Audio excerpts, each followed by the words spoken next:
Welcome to HCA Talks Health, brought to you by Health Coaches Academy, the UK's leading health coach training academy. I'm your host, Zina LaRue, a certified health coach, and each fortnight I'm joined by experts from across the health and well-being space to share insights, ideas, and practical tips you can use to improve your health and everyday well-being.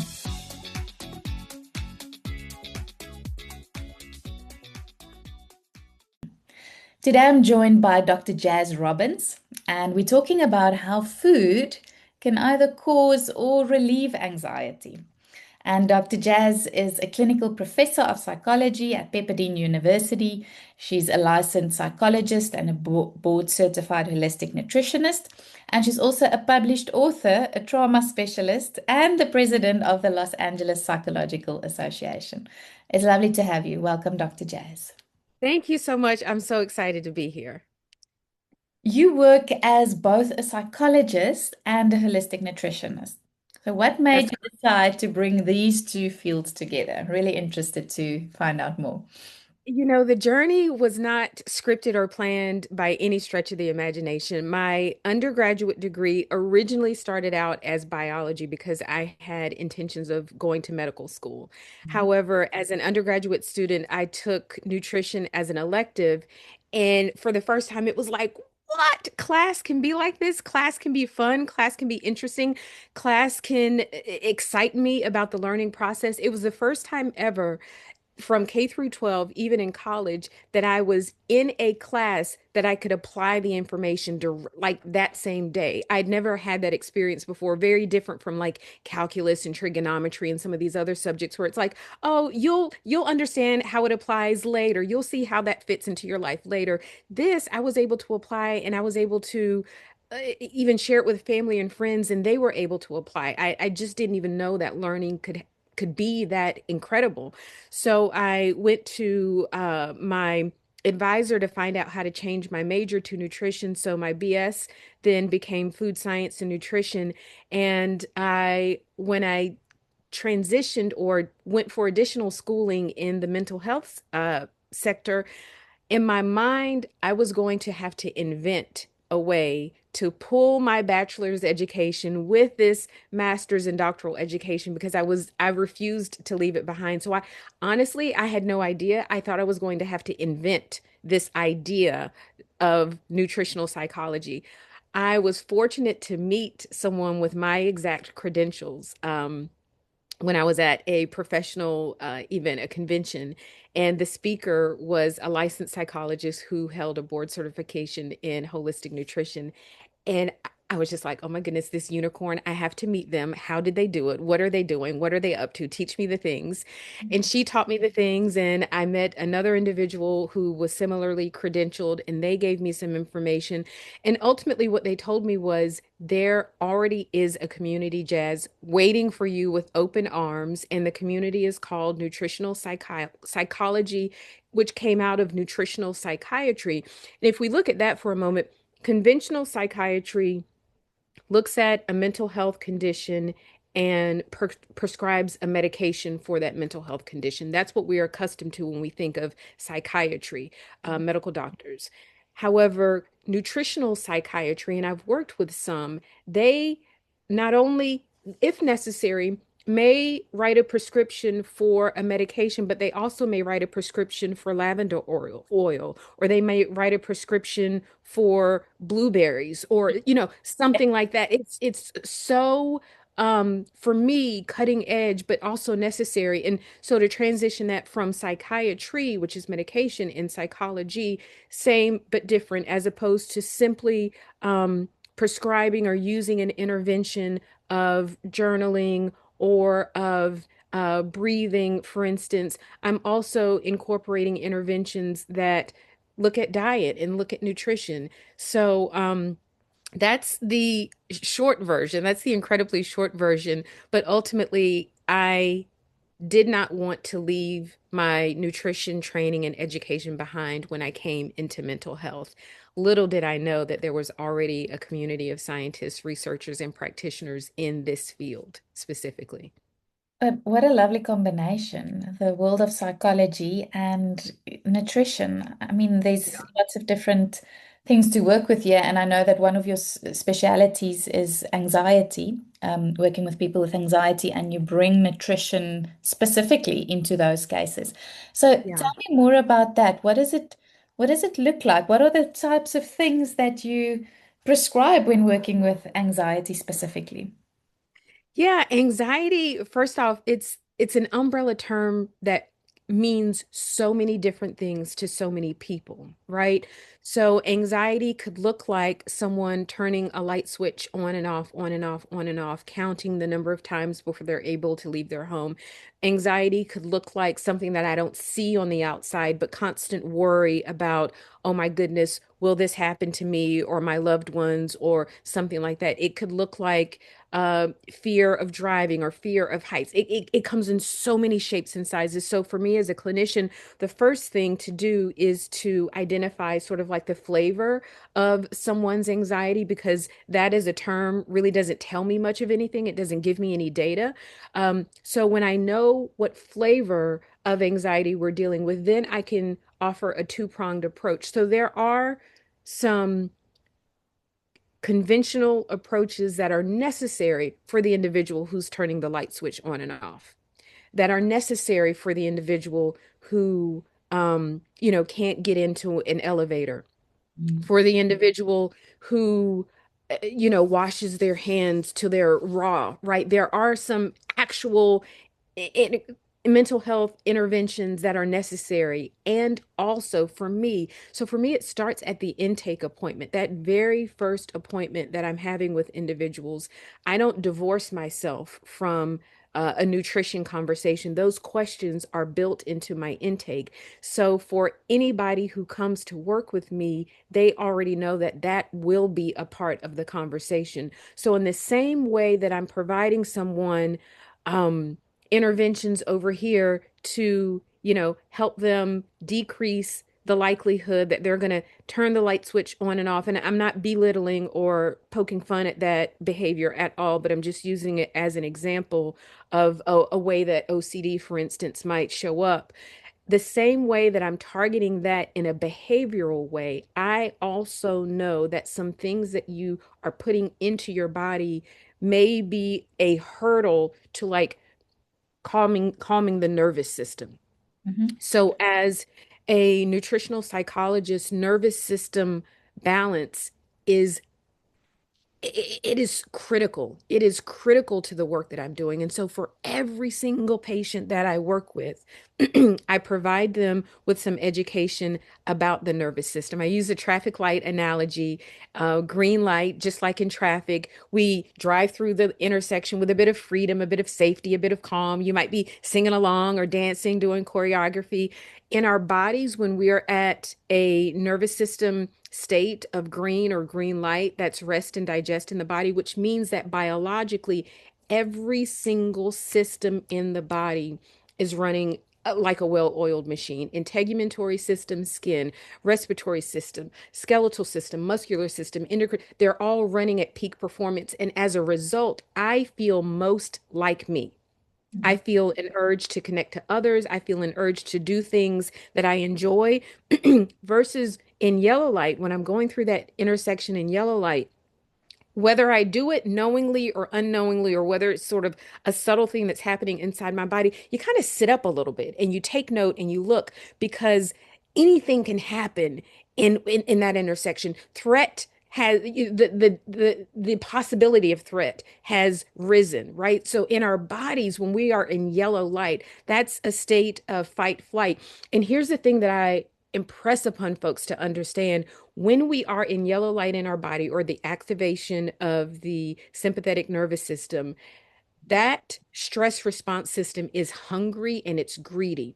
So it is sucking resources from every other system in the body so that we can see clearer than we typically see, that we can hear sharper than we typically hear, so that we can lift a vehicle up off of our loved one when we don't typically have that strength. So all of that extra power, if you will, it's coming from every other system in the body. They stop They give their resources to that stress response system, and that stress response system gobbles them up. The thing is, we were only meant to be in that space for a brief amount of time, but for some folks who are riddled with anxiety and challenged with anxious tendencies and anxious behavior, they find themselves in that yellow light space chronically, Yeah, which means that those other systems aren't running at peak performance. So, as a nutritional psychologist, I'm purposefully working with folks to balance the nervous system, because I know that when the nervous system is balanced, all of the sort of unwanted behaviors, they will ultimately subside. absolutely. So you balance the nervous system. Do you also look at nutrition when balancing the nervous system, or is that more the foundation? Absolutely. Mhm. Absolutely. So if we have a brain up here, which is called our brain, which is a part of the central nervous system. We also have a brain in our gut, and that's a part of the enteric nervous system. And that second brain that we have is all of the bacteria that make up our microbiome. If we took a human brain from here and put it on a scale, it would weigh about 3 pounds. If we were able somehow to get in the gut and pack together all of the bacteria that are in the gut and put them on a scale, they weigh about 3 pounds. These two brains communicate with one another via the vagus nerve. So, what's happening in the gut has a direct impact to what's happening up here and how we feel. So, attending to not just what we put into our stomachs, but that gut health becomes incredibly important. So, I ask folks generally to describe their diet, describe their nutrition without any judgment, never with any judgment whatsoever. And for me, when I'm providing nutritional interventions in the same way that I would provide a conventional mental health nutrition, for me, it's baby steps, because what I know is long-term maintenance, and to be able to like impact real lifelong change, we have to do it slow. So I'm not the person that's going to ask, require, tell, suggest anyone to clean out your cupboards, throw away all of that and replace with X, Y, and Z. That's not my approach at all. My approach is today, can we get some, look at this list. What on this list do you typically eat? Do you enjoy eating? Right? And I have them self-select items, because what I know is if it requires me to buy things at the grocery store that I've never heard of, that I never typically purchase, that I never have eaten before, that's not going to stick. It's not going to stick. It's not going to stick. So I show them a list of, either I like to weigh heavy on high fiber foods and high fermented foods for folks who have anxious tendencies. Show them lists of both, and which in both categories do you enjoy, are pleasant to you to eat, and that's the place that I start. But I guess there's a lot of education that also needs to take place. How many people that you work with do you think already have an awareness of how what we're eating could impact our mental health? Very few. However, when I share, like, have you ever said, or have you ever had the experience of, "Ugh, this was a sucky day," or "this was a bad day," or this week has been really challenging. I have a taste for dot dot dot. Or, man, I kicked butt this week. I da da da, or I got that promotion, or you know what? I'm going to treat myself to dot dot dot. We have like those uh good emotion experiences that we associate with a food or a beverage or a dining experience. And we also have negative emotional experiences, sadness, despair, dysphoria, that we associate with some sort of food. Oftentimes, those are in the comfort food space, things that we ate as children to sort of, and as adults, they self-soothe and they make us feel like home a bit, maybe connect us to some childhood memories. But when I say that to my patients, have you ever had either of those experiences? They're like, well, yeah. Then it makes sense, right? It makes sense that there is this sort of food mood connection, even though they may not know the science behind it. Okay. So there's almost that intuitive feel that yes, it does impact my mood, Yeah. but realizing what exactly they should be doing or gaining that education or knowledge would probably be important. What are some of the most common nutrition mistakes you see in anxious patients?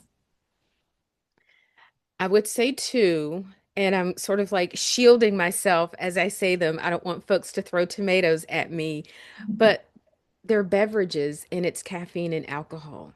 Okay. And the big challenge with caffeine, so caffeine is a stimulant and it's not the evil thing on the shelf. I don't want to sort of label it as poison.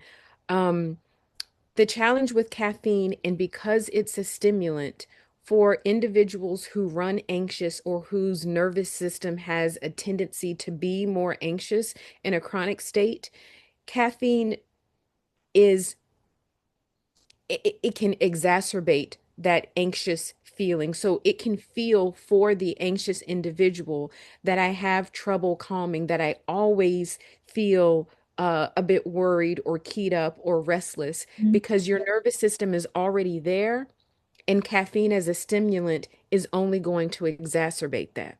Mm. And I know for a lot of folks, they have, very pleasant relationships with caffeine or their morning coffee or what have you, and feel that I need this to sort of get through.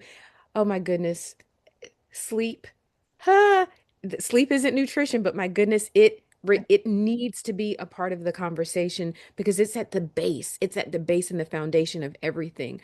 When sleep is poor, nut no matter eat the best nutritional interventions, they won't take root. They won't take root because the body needs that healthy sleep cycle for everything to be able to integrate and consolidate. So that honestly is a conversation that I'm having with everyone, especially folks who rely on morning caffeine to sort of get themselves going and get their day started.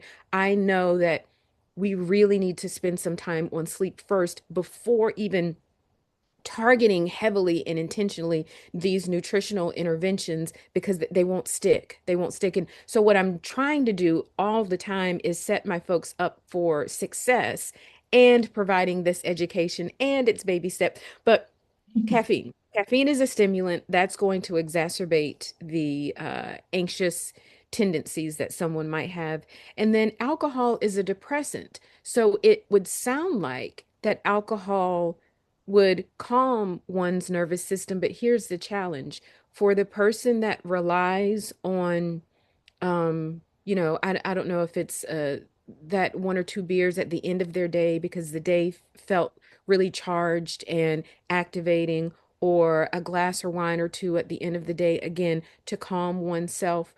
For those folks who rely on alcohol to self-soothe, absent alcohol, those periods without alcohol, those times of alcohol withdrawal, Mm. are going to feel incredibly anxious Yeah. because I'm not soothing with that thing. And that can be quite challenging for someone to even hear, to know, to see, to recognize. But those two things can make a really big difference for the person who runs anxious, that for that person who is challenged with chronic anxiety. Mm. So for that person, their nervous system is ramped up. They're in a hyper alert state. I think most people would have an idea that caffeine and alcohol, they're not the best for all of us. But what would be some of the unexpected, something that someone might even consider as a healthy habit that could backfire for someone who is in that state? Sure, sure. Exercise comes to mind. I'm going to hold that one for a minute before I go there. But there are so many, to talk about foods for a moment, there are so many foods that have been um, billed, promoted, marketed as healthy foods or health foods. Um, you know, granola bars come to mind, for instance. And I, please don't send me hate emails. Anyone.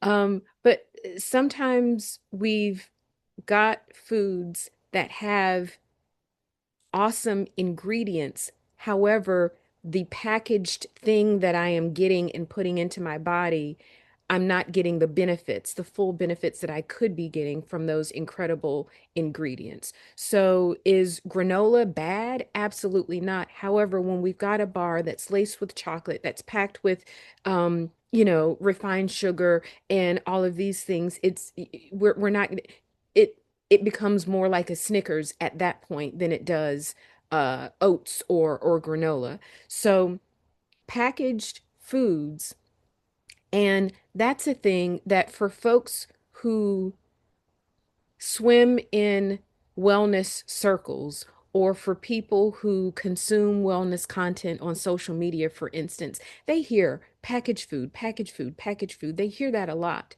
However, most, many have not grown accustomed to reading the backs of labels. Yeah. And that's what we have to get good at, is reading the backs of labels, not in a way that has us afraid or frightened, or, even makes us feel bad for past decisions that we've made. Not that, but just to inform, just to give us the skill and the tool to understand what I'm putting in my body. So things like granola bars or protein bars, or some of these meal replacement bars can be on the face, right?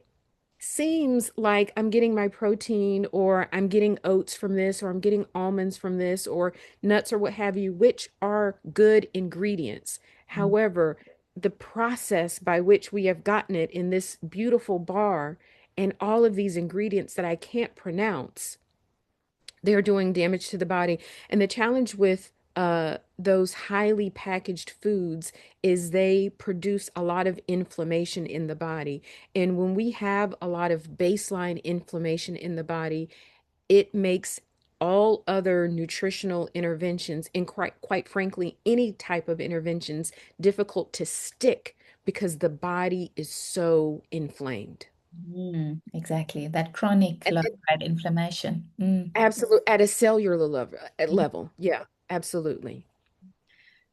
So I want to get really practical in terms of, what we should look out for. You've mentioned already. So the ingredients that we don't recognize as food, it's not something that can be grown by the earth. It's maybe something you'll find in a laboratory somewhere. Hmm. Those types of things, the packaged foods, you mentioned earlier, fibers and fermented foods are really good. So give us a few more tips in terms of what should we be eating less of and what should we be eating more of. Yeah. Oh wait, can I just plug exercise really quickly? Yes, Because yes. you asked what are healthy things that sort of healthy things that folks are doing that may be counter. So for folks who, one, exercise is great. We should all be moving our bodies. We should all be moving our bodies. If you can hear the sound of my voice, we should all be moving our bodies. For folks whose nervous system tends to be more activated most of the time, who may run anxious, high intensity exercise is not the way to go. It's not the way to go, because that's going to keep that nervous system in that up state. So things that are more slow and steady, walking, um, things, yoga, Pilates, stretching, things that bring that nervous system down are actually going to be most beneficial for that person to counter that anxious state. Mm, Slow, steady, paced, as opposed to sprints and, things that really are powerful or intense in terms of activity. Swimming or aquatic things may be more apt for those individuals, but things that are slower pace, that it with intention bring that nervous system activity down by way of that exercise, by okay. way of that physical activity. Yeah. Okay, so there's good intentions with having this, moving every day. It's good for us to move, but it can backfire a little bit for Yeah, those. it can. Yeah. And uh, to not, as opposed to backfire, it can slow results. Yeah. It can slow someone or hinder someone from seeing the benefits that they hope to be seeing from these activities. Yeah. There not a role sometimes for a high intensity type of exercise to expel some of the stress hormones? When you're moving, you are using that energy in some or other way. Yes, it gives it a place to go for sure. Absolutely. And in conjunction with some other things, it can be beneficial, right? If they also have and I know what I said previously, but if they also have, for instance, a journaling practice, or if they also have a breathing practice, if they also have some sort of mindfulness practice that counters that. Does that make sense? As opposed to that's the only outlet that I have for those individuals, it may feel like, well, yeah, I'm just an anxious person, or I'm always hype. I'm always ramped up. I'm always um, have this restless energy no matter what I do. It can feel like that for some folks if they don't also incorporate some of this um, more paced, um, down regulating activities. Yeah. You're so right when it's so easy to slam that label on yourself. I am an anxious person and I'll just always be Mhm. like this. But I'm always so curious to find out, but what's underneath it? There's usually a reason, there's usually things that add up to you feeling a certain way, like we've been chatting about. But thinking about those practicalities. So tell us more about that. So what exactly Yeah. would Yeah. serve someone in that situation? Have you ever wondered whether you could turn your interest in health and wellness into a meaningful career? At Health Coaches Academy, we train people just like you to become professional health and wellness coaches through our Level 5 diploma. It's a 12-month part-time course, fully accredited, and designed to give you the skills, confidence, and practical knowledge to help others transform their health while building a career you love. If this sounds like something you'd like to explore, visit healthcoachesacademy.com. Now, back to the show. Absolutely. Um, Fermented foods and high fiber foods are the bread and butter of calming. The bread and butter. Tryptophan is also in there, and I'll talk about that in a moment.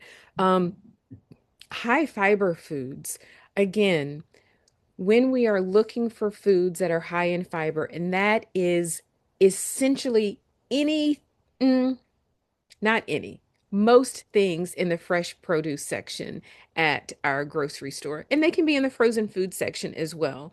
So, fiber calms the gut. It calms the gut, and fiber provides food for the gut microbiome. Mm, So going back to the brain that we have in our gut, or this in this enteric nervous system, it needs fiber. It needs fiber. And also, right, fermented foods provide our gut microbiome with probiotics, naturally occurring bacteria that this gut bacteria needs. So it's feeding the healthy gut bacteria that we have when we eat fermented foods. And what I what does fermented food mean? So that could be kimchi if you love kimchi. I do. It could be sauerkraut. It could be kombucha. It could be yogurt with naturally occurring bacteria in it. It could be pickled anything, pickled pickles, pickled fill in the blank. Apple cider vinegar is a fermented food. Anything that has gone through that fermentation process. Um, I hear it already. What about beer? Or what about let's keep the conversation here. Let's keep the conversation here. But anything that has gone through that fermentation process and has healthy bacteria cultures in it naturally occurring is going to feed our gut bacteria and aid in sort of that calming effect. Other fibrous foods that we might not find in the fresh produce section, beans, lentils are incredible. Um, Almonds, nuts can be incredibly beneficial for these individuals, and any, of course, leafy greens. And I almost hate to say it, not because I don't like leafy greens, but because I know people hear it all the time. And truth be told, is they are packed with so much nutritional values, so much that we can get from them. Bananas make the cut, believe it or not. Folks may not see bananas as, being high in fiber, but bananas absolutely make the cut. And then tryptophan is worth talking about because tryptophan is an essential amino acid, which just means that our body cannot make it on its own. In order for our bodies to get it, we have to get it from food. Tryptophan is an amino acid that's found in a lot of meat products, and we it has gotten popularized around Thanksgiving for folks who celebrate Thanksgiving and who may enjoy a turkey dinner with Thanksgiving because we get sort of like the sleepy sleeps after a Thanksgiving meal, or we just feel so like, okay, I'm just gonna rest here a bit or nap here, or we're like that turkey and that tryptophan. In truth, we get the benefit, that calming benefit from tryptophan when it's paired with a carbohydrate. So what's happening at that Thanksgiving dinner is it's the turkey plus the mashed potatoes together. It's the meat plus the rice that we might be eating, opting for brown rice when possible. It's the meat, the turkey, the chicken, the beef when it's paired with a carbohydrate, then our nervous system gets that calming effect. Mm. Can you tell us more about why that is, the carbohydrate, why it needs to be paired with a carbohydrate, what the impact of the carb is? Yeah, so chemically our bodies aren't getting the benefit. So C6H12O6. I feel like uh, we're back Okay. in chemistry class. Yes, we're back in chemistry class. So, without going all the way there, C6H12O6 is the chemical formula for glucose.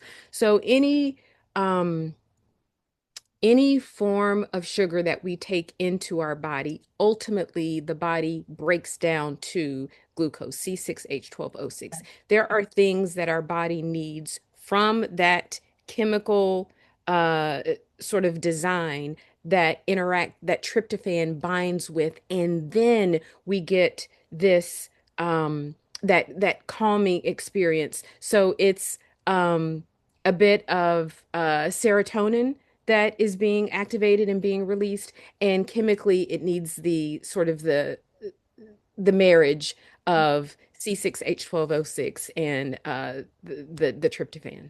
Okay. And I guess that could be another healthy habit where someone is saying, I'm going to avoid carbohydrates because for health reasons, and then they're not necessarily getting the full benefit from tryptophan. So tryptophan is the precursor to serotonin, right? And Absolutely. the carbohydrate with the glucose is almost like the transporter that kind of takes it into the brain to cross that blood-brain barrier as well. Yes, But it's the, absolutely. but it's the healthy carbohydrates that we need to choose, those ones that have the Mhm. fiber, so they can also act as a prebiotic, which feeds the good bacteria. And it's that combination, Right. right? So it's the prebiotics, the probiotics, which is the live bacteria, the prebiotics Mhm. that feed the good bacteria, but they're Right. also that precursor to serotonin. So what a powerful combination, those three things that you've mentioned. It is. And for folks as I was a nutritionist before I was a psychologist. And when I was just providing straight nutrition services.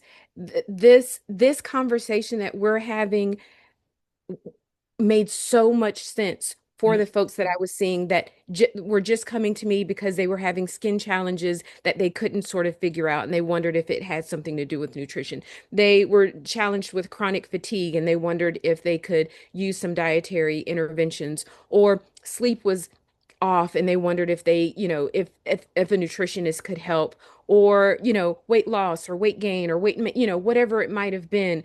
This level of dialogue that you just had with me right now, those were the conversations that I was having. However, now that I'm a psychologist who integrates nutrition, folks are coming with so much heartache, so much pain, so much, like, right now in my life, things aren't great, that oftentimes they don't have capacity Mm. to understand, to hear, to even be palms up to that level of dialogue. So what I find is, and it's not a dumbing down at all, but it's purely if I can say to someone, here's a list of items, and I know that they have tryptophan, or I know that I've paired tryptophan with a carbohydrate, or I know that all of these items on this list are high fiber foods. If I can just say, pick something from here and let's eat that 3 times this week, what's that gonna, that's like, Yeah. for the person who's like coming to me with so much, if I can just break it down in that way for them, then I haven't had to sort of bring them through the science piece of it, but we can get there. However, initially that's not the place. They're not receptive to that up front. And there's many people who don't need that type of explanation. And Yeah. in fact, they're already overwhelmed. As you said, we don't want to Yeah. add to that overwhelm. And we don't want to add to the stress. The stress is what's causing the issue, right? So Right. Exactly. Exactly. simplify, small steps. Right, as best as possible. Yes, yes. But I got chills and goosebumps listening to you talk. It's like, yes, yes, absolutely. Those are the things. That is exactly what's happening biologically. The other piece that I wanted to share, in thinking about, our main brain, our brain in our head, that's a part of the central nervous system. You talked about, eliminating carbs from the diet. Some folks are on a mission to eliminate fat from their diet because fat has been seen as harmful, not good, not uh, desired, not beneficial, things of that nature. This brain up here is 60% fat. And that's something that I say to folks outright. So if we're not eating fat, we're actually not giving this brain what it needs to be able to function. So healthy fats become a part of every conversation that I'm having with everyone, regardless of, if they're running anxious or if they're running depressed or something else, in between. Getting those healthy fats are going to be absolutely necessary for optimal brain health. Mm. And I guess specifically the omega-3s. Um, Omega 3s, yes, yes, omega 3s. Walnuts, believe it or not, mm. walnuts are packed with omega 3s, and also walnuts, in their shell, or maybe even out of the shell, they look like a brain. So that's something that I tell folks. It looks like a brain. That's your reminder to eat some walnuts. Yeah. Um, Broccoli, which doesn't really have fat when we look at a stalk of broccoli, but broccoli is packed with vitamin K, and vitamin K is necessary to build sphingolipids, which are a type of fat that's packed into brain cells. Mm. So broccoli gives us something that we need to create some of the fat that's in the brain. I love the approach that you take. So instead of overwhelming the client with all this information, you're like, okay, here's a list of food. Can Mhm. you add two or three this week to your diet? So that's a typical approach that you take. Any other practical ways in how you make this come alive for someone walking into your office? Yeah. The technical term is behavioral activation. However, what that looks like is, and you described it beautifully. folks, particularly who are running anxious, they are overwhelmed by so much in their lives already. So the last thing that I want to do is add to that overwhelm. Behavioral activation is just a skill or a technique that brings collaboration into the space. Mm. So, as opposed to sort of dictating, you must, you have to, now do. And I'm sure you have seen it. I know you have seen it. And I know that folks who listen to your pod have seen it. But to sort of provide a suggestion, an intervention, a tool, and the client returns and says, "Oh, I wasn't able to, or I forgot, or oh, that's right. We did talk about that. Oh, yeah, that I tried it once and it didn't work, or or whatever it might be." And I don't say those things to badmouth anyone. Um, Lots of change all at one time can be challenging. It can be incredibly challenging for someone who's already battling anxious tendencies. So, behavioral activation is the act of, okay, so let's just look at this short list. And I'm not giving them a list of 20 items. I've curated a list of 10 to 15 that are, pulling from not just the fresh produce aisle, but maybe something from frozen food and some nuts and peppering it with a bit of variety, some beverages, um, and I'm saying, what is something on this list that you tell me all the things on this list that you already eat? So I generate that. Okay, wow. So out of the 15, 10 you have eaten before or you enjoy. Great. What's one that you can intentionally put into your diet this week? The reason why intentionality is important is because psychologically, when I on purpose do something for me, for my wellness, it builds my confidence and it builds my belief that I can do it again. Mhm. It's the same way in fitness when working out with a personal trainer. It's incremental change. And then it's like, whoa, I can lift this much, but you didn't start out there. So I asked him, what's one thing that you can intentionally, that's the difference from, oh, yeah, I went out to XYZ restaurant last week and beans were in my dish, or that was in my fajita. That was by accident. You got that. I want you to do it on purpose. Yes. I want you to do it with intention. And so they say, I think I can do um, some leafy greens this week. Okay, what day? Mm. So let's get specific with it. What day? Um, well, and I pause and let them so this is them taking ownership of the process. This is them, if I can whisper, meal planning. But I'm not calling it that. I'm just Yes. saying what day. Uh, Okay, great. So your homework this week is on Thursday. You're going to have a meal, whether it's breakfast, lunch, dinner, or snack, whatever it might be. I'm not even right. I'm not even putting demands there. But on this day, you're going to have a meal that incorporates beans, that incorporates bok choy, that incorporates avocado. Yeah, yeah, I'm going to do that. Okay, great. That's it. That's the homework. That's the homework. And we do that one food, one day until I see that they're doing it with ease and it's not a struggle. It's less effort. Okay, so let's do 2 days this week. What's and that is the slow and steady process. Slow and steady, because again, they are building their confidence in their ability to make positive choices for their well-being. That's incredibly important because I don't want to be I don't want to be their thing for the rest of their life. I've done you no service whatsoever, none whatsoever. I need every single person that I work with to get to the place where they can be their own nutritionist, where they can be their own psychologist, where they can be their own therapist.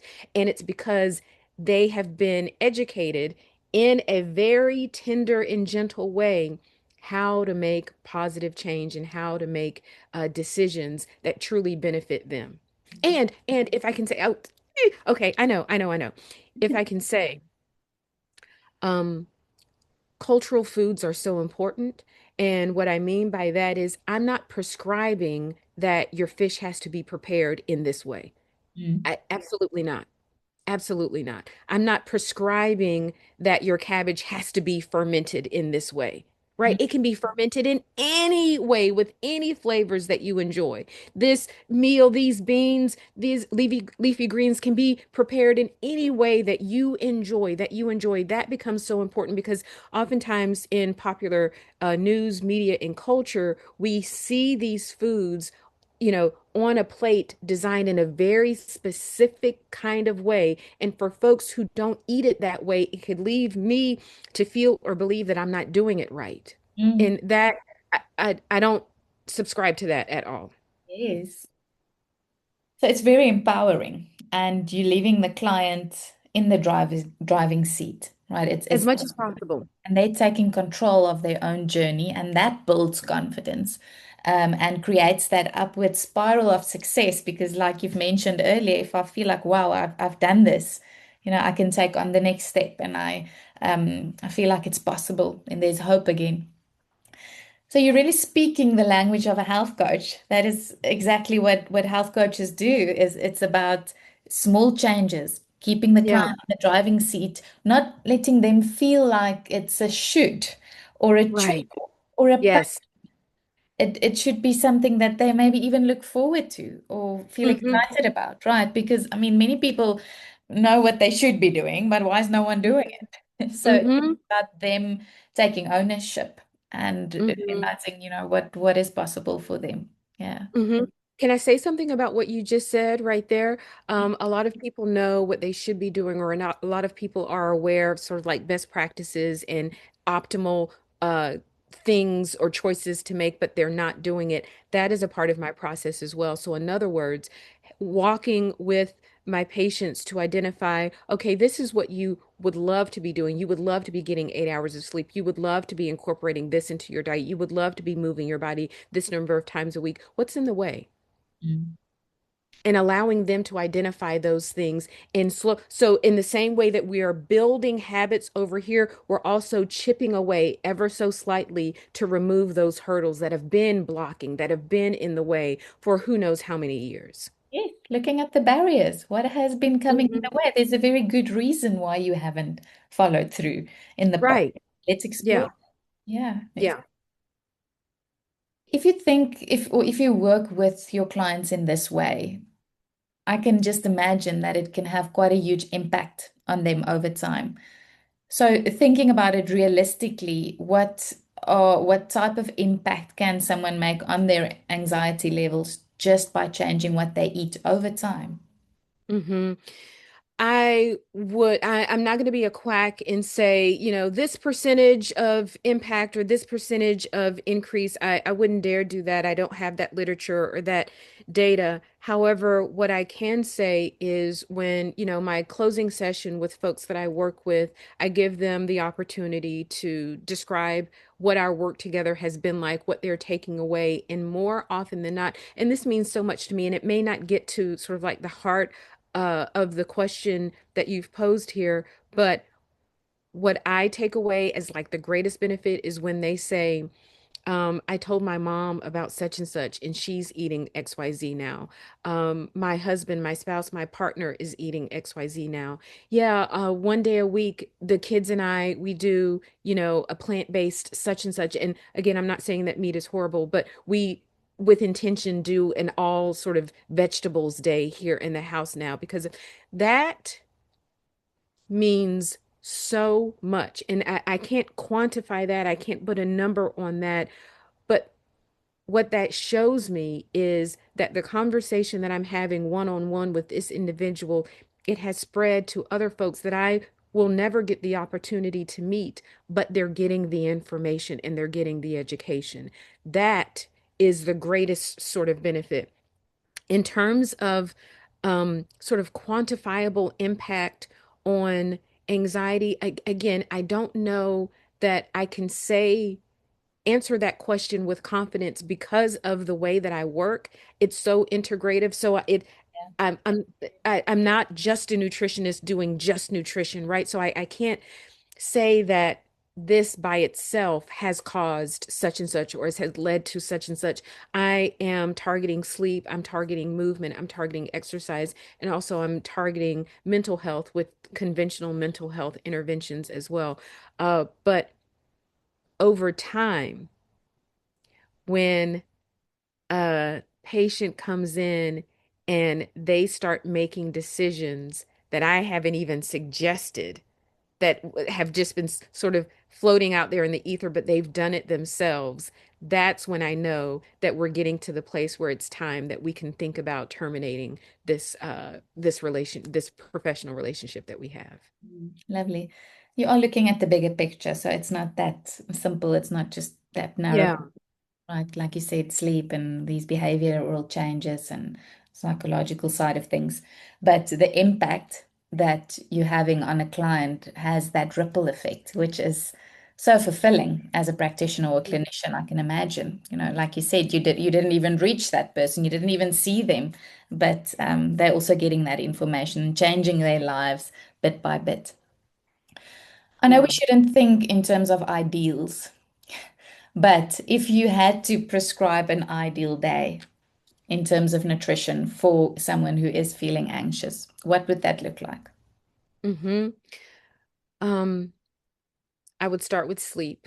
That's the first thing. And even before starting with sleep, I heard sort of like uh, um, medical doctor, has anyone ever gone to a medical doctor and the medical doctor has looked at labs or has looked at tests and say the tests are coming back normal, everything looks fine. Um, I don't know, it might be stress. Try to remove some stress from your life. And that's the directive. Go remove stress. Well, let's see. If I could find where it's sitting in my living room and kick it out of the home, I would do that. But I mention that because that's a big part. That is a big part of calming the nervous system. But I would start with sleep and not just getting 8 hours, but getting restorative sleep Yeah. is going to be necessary. Um, Waking up, I can't say, and you've already said it, that there's any sort of ideal morning or ideal breakfast. However, waking up without feeling hurried in the morning, like that, if I could give that gift to everyone, that you, and not that my morning is 5 hours long and I'm just casually, sipping my tea or walking around in my robe for, hours on end. But if we could eliminate the need to rush out of the door every single morning or rush to work or rush to whatever we're doing, if we could eliminate that and give ourselves the gift of a more balanced paced morning, that is going to help to calm the nervous system. Getting some fiber in the body first thing in the morning, getting hydrated first thing in the morning is incredibly important. If I may, lemon in the water first thing in the morning is going to be incredibly useful, helpful, and important. Um, and throughout the day, maintaining hydration, and throughout the day, um, giving yourself an opportunity to pause and take in what I call green light moments. So whatever, if that might be, you know what, I'm just going to break for a moment and play this song and sort of music can be so calming. And we know this already. We know this already. Music can be incredibly calming. So building in moments like that so the day doesn't feel like I'm put upon, I'm put upon, I'm put upon, I'm put upon, I'm put upon, so that we can infuse these tiny moments, carve them out. 3 minutes, 3 minutes. Most songs are about 3 minutes long. If we can infuse that into our day. And being mindful with what we're putting into our body. So, decreasing the caffeine, decreasing the alcohol, increasing our opportunities for fiber, increasing our opportunities for fermented foods. And to skip ahead to the evening, having being as intentional as I am about my morning routine, being that intentional about my evening routine. So in the morning, usually we have this like slow to rise. Alarm goes off if you wake up with an alarm or however you wake up, but you wake eyes open and it's like this slow to alertness, this slow to like, okay, I'm on and my day has started. Sometimes for folks who run anxious, it's my day, my day, my day, my day, my day, my day, my day in bed. And there's no slow down. There's no slowdown built into the last part of that day. The same way that we have a slow to rise, we have to build in a slow to rest, a opportunity to decompress, whatever that might look like. Whatever that might look like, that's going to be critically necessary to move into the space of restful, restorative sleep. So it's about protecting our sleep, getting all those nutritious things throughout the day, hydrating. So once again, looking at the bigger picture, it's not just one thing. There's many different things that can support folks out there. Yeah, absolutely. If our listeners want to find out more and they want to reach you, what would be the best way to do that? Sure. I am on Instagram, Dr. Jazz Robbins, and that is my website as well, drjazzrobbins.com, jazz with one Z. Reach out, connect. I would love to hear from you. What do you offer? Do you offer one-on-one consultations or I what? I I do, yes. In terms of nutrition services, I offer a free consultation to anyone who just sort of has some questions and is curious about working with me. And then in terms of offerings, in terms of services for nutrition, strictly nutrition, I offer that one-on-one and I also offer it in groups. And I've started offering it in families. So sometimes families come and we say, we want the whole family to come and get this information. So I've started doing that as well. Very powerful. Before we end off, there's one more thing. So if there were to be one thing, one mindset shift, you'd want our listeners to take away about food and mental health, and maybe everything we've talked about, what would it be? You are doing the best that you know how and beating yourself up about yesterday, about last week, about, oh my goodness, 2 years ago is not doing you any favors. We always have the option and the possibility to draw a line in the sand and say, okay, from this point, this is my intention. From this point, from this moment, now that I have this information, this is my intention. And then to back that up, what can I do today? Not this week, not this month, not my New Year's resolution is, and I'm going to. The question is only, what can I do today? That's it. That's it. Powerful. Thank you.